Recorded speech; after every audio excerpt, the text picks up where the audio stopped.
Hey everyone, welcome to Everyday English Flow.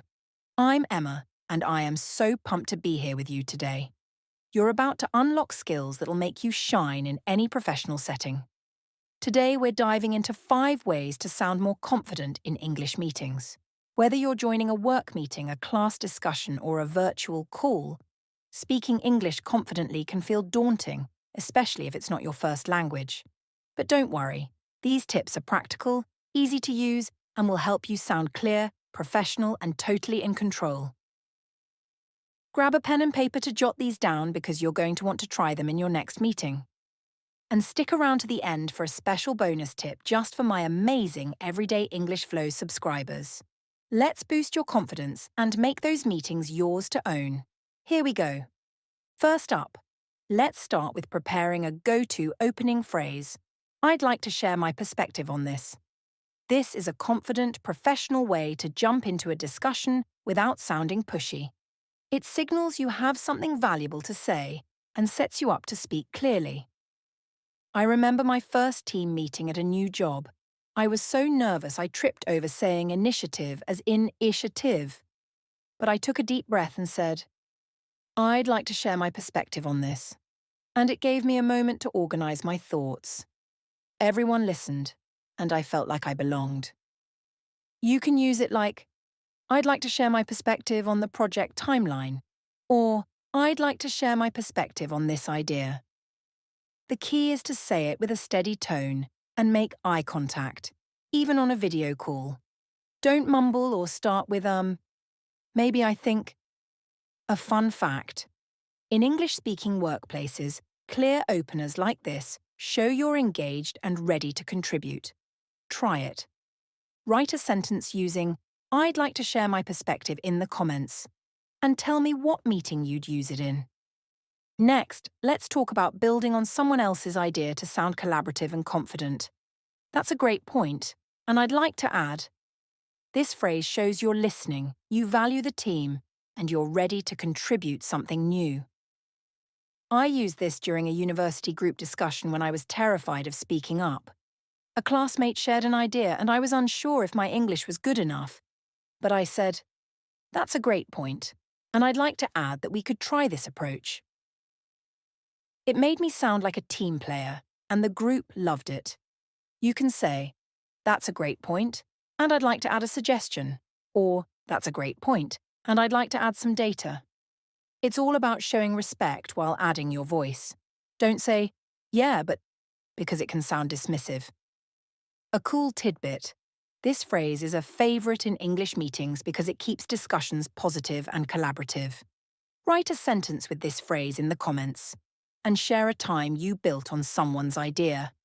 Now let's focus on asking for clarification without sounding unsure. Could you clarify what you mean by that? This is perfect when you don't understand something but want to stay engaged and professional. It shows you're paying attention and care about getting it right. I used this in a work meeting when my boss used a term I didn't know. I was worried I'd sound clueless, but I said, could you clarify what you mean by that? Not only did I understand better, but others thanked me for asking. You can say, could you clarify what you mean by this goal? Or, could you clarify what you mean by that deadline? The trick is to sound curious, not apologetic. Avoid starting with, sorry, I don't get it. A fun fact, in English-speaking cultures, asking for clarification is seen as a sign of confidence, not weakness. Try it. Write a sentence with, could you clarify in the comments? And tell me a time you needed to clear something up. Our fourth tip is about summarizing to show you're on top of things. So, what we're saying is, this phrase helps you wrap up a discussion, show you've been listening, and sound like a leader. I learned this during a virtual meeting when the conversation was all over the place. I was nervous about my English, but I took a chance and said, so, what we're saying is we need to prioritize this task. It brought everyone back on track, and my manager nodded in approval. You can say, so what we're saying is we'll move forward with this plan. Or, so what we're saying is we need more data. It's powerful because it shows you're processing the discussion, Don't rush it. Pause and speak clearly to sound confident.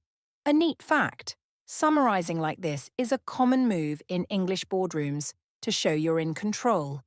Write a sentence with, "So what we're saying is," in the comments, and share a time you summarized a discussion.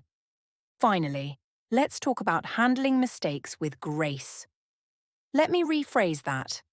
This is perfect when you say something wrong or unclear and want to fix it without panicking. It shows you're calm and in control even if you mess up. I used this once in a presentation when I mixed up my words and said costumer instead of customer. Oops. I caught myself and said, "Let me rephrase that. I meant customer feedback is key." Everyone smiled and I kept going like a pro. You can say, "Let me rephrase that. I meant this approach," or "Let me rephrase that to make it clearer." The key is to stay cool and not apologize too much, like, "Oh no, I'm so sorry." A cool fact: in English meetings, owning a mistake like this shows confidence and professionalism. Try it.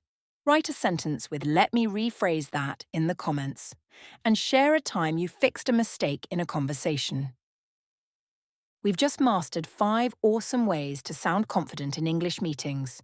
I'd like to share my perspective to start strong. That's a great point, and I'd like to add to collaborate.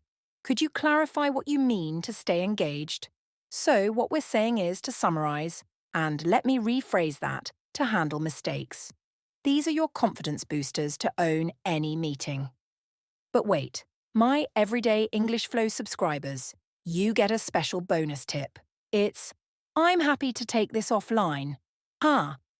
This is perfect for suggesting you discuss something privately after the meeting, showing you're organized and respectful of time. I used it when a discussion got too detailed, saying, "I'm happy to take this offline to dive deeper." It kept the meeting on track and my team appreciated it. Try it like, "I'm happy to take this offline to discuss further." Write your bonus sentence in the comments too. You are absolutely unstoppable, and I'm so proud of you for learning these tips today. Which one's your favorite? Maybe, "Could you clarify to stay engaged?" Or, "Let me rephrase that to handle slip-ups like a pro." Drop it in the comments, or share a time you felt nervous in a meeting and how you'd use these phrases. I'm all ears. If you loved this video, smash that like button, share it with a friend who wants to shine in meetings, and hit subscribe to join the Everyday English Flow family. Don't forget to ring the bell so you never miss a new video. You're on your way to rocking every English meeting with confidence and ease, and I'm here cheering you on every step of the way. Keep practicing, you're unstoppable, and I'll see you in the next video. Catch you soon.